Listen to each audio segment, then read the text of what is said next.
Let's talk about the Nasdaq today, Friday, the 21st of May. So I want to talk about symmetry, and you can only find it, create that symmetry if you have clean charts. The M5 time frame is great for it because you can wait for it to create kind of a game plan. So this is the US 30, and I've written that first you want to find some symmetry in the market. So look at this channel. I marked it with these levels 1, 2, 3, 4, 5. So the first level that we're talking about is a possible new low. And then after that, the pullback.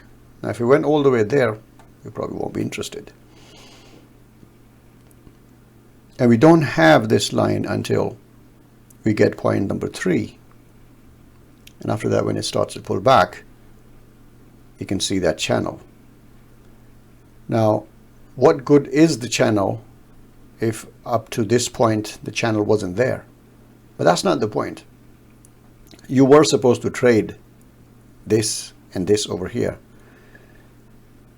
But the channel itself, when it's created, it gives you a unique opportunity later on around these areas. When the symmetry of the channel is broken, then something else begins. So let's look at the Nasdaq. This is where it started. Let's get my arrow.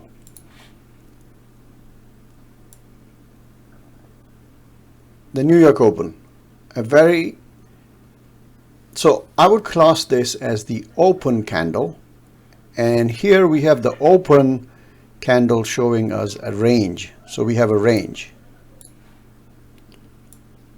So the candle is range bound, but the next candle is a trend candle, and it has broken this low here. Give me my line, please. Here we go. And the moment it breaks that low and this low, this now is your new low. And now you're looking at something, so you're waiting for your pullback. So here we saw our first pullback, and it was right towards the open line. It did not go above it, did not create a new high. So we were in some formation was going on, a bearish formation. It's very obvious now, but at the time it wasn't. Otherwise, I mean, if you look at it now, it's in hindsight, it's so easy. Just go short here and stay through it. And if you had the insight of going short here, staying through this, and then, so if you were short here or here, and your stop loss was up there, that's the important thing. If you went short, I mean, I would have went short on this candle if it was a trend candle, but it was a kind of a doji. I still could have shorted it, would be a risky one. Stop loss would be up there. If you then shorted this one, then your stop loss would be there. And that is because you want to get in, and your mindset is not that of scalping only. You want to let it run. So you're letting it run. It breaks this low. Now you're in a bear formation proper, because now you have 1, 2. It takes a pause. Look at these 4 lows, exactly the same. So you can class this as 1, 2, 3, 3 candle inside range. The breakout of that is also tradable. We have an outside candle. So I was short here. I took some profits here and brought my stop loss to break even. That got stopped out. And then look at this. When it's pulling back, you are seeing a flag, a channel that's going up. So the low, low, low, low, low. No low is broken until this, and that's where my shorts are in. After that, it creates a new low. So we are in still a bear formation. Gradually it comes down. Now watch the difference between this, this and this. A channel has been formed again, and it's a wedge. And then it breaks here. So this is where the symmetry of this channel was broken, but then there's another channel, and that symmetry was broken here. In the next slide, I will show you that.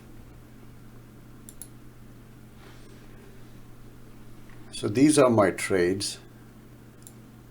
That's the first one, and that's the other one that actually became profitable. Got out here. Now I'll mark the swings with numbers. So this is where the story begins. That's your 1. This is your 2. That's your first leg down.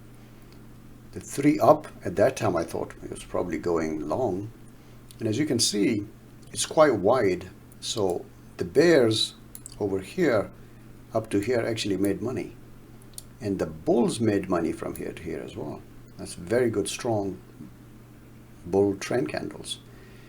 Takes a pause, starts to come down. Shorts only situation over here. This was difficult around here. I actually scalped one long here as well because I thought it was going up. Comes down, and that's your 4th point. So leg, leg, leg, and another one. So that's your bear flag. That's your 0.5. You're short here. So if you were short from here, at that point your stop loss was here. When this happens, this becomes your major swing high, so then your stop loss comes here.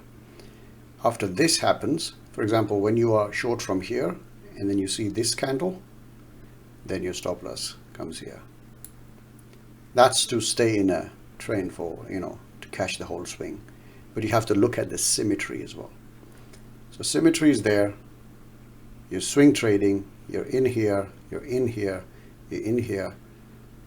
After this low or this candle here, stop loss comes here. But then the symmetry is broken. So I've connected this with this. 2, 4, and 6. Symmetry is broken, comes back to it, but immediately gets rejected, goes out, and that's your symmetry is broken. Your symmetry is broken. Symmetry. You could have drawn this like so as well, ignoring this point. And in that case, this will be your first time when you find out that actually this low was not comprehensively broken. Oops. This one here. Instead it was rejected, and then the next push down was actually slow. It wasn't as impulsive as this. Breaks the symmetry here. So if you didn't get out there, ideally I think I should have gotten out here. This is where my exit should have been, or here.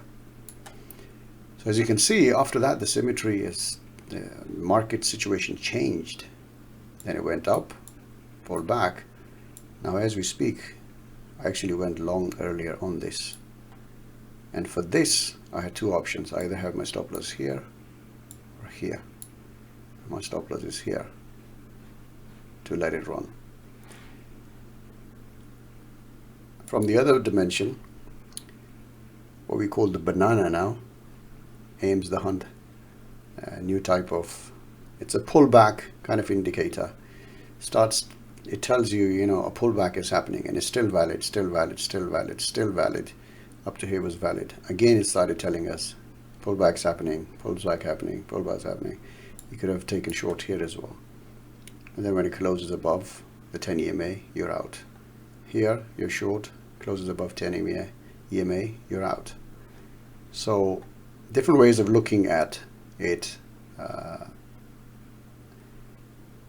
but you can get the same results. So if you're comfortable with having the moving averages to guide you, then you're shorting it here, shorting it here. If you're comfortable with the price action, the way we were looking at other slides, then you have some advantages. So one more point I wanted to cover here.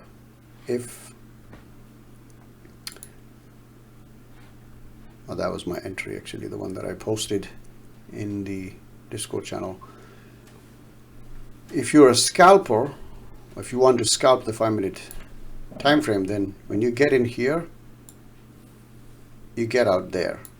And for these, you would probably get out at these levels and your stop loss will be up there.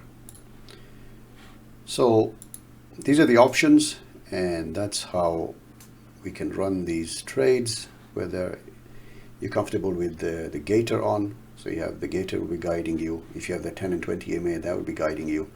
If you have the E-wave at the bottom, that will guide you with these divergences as well.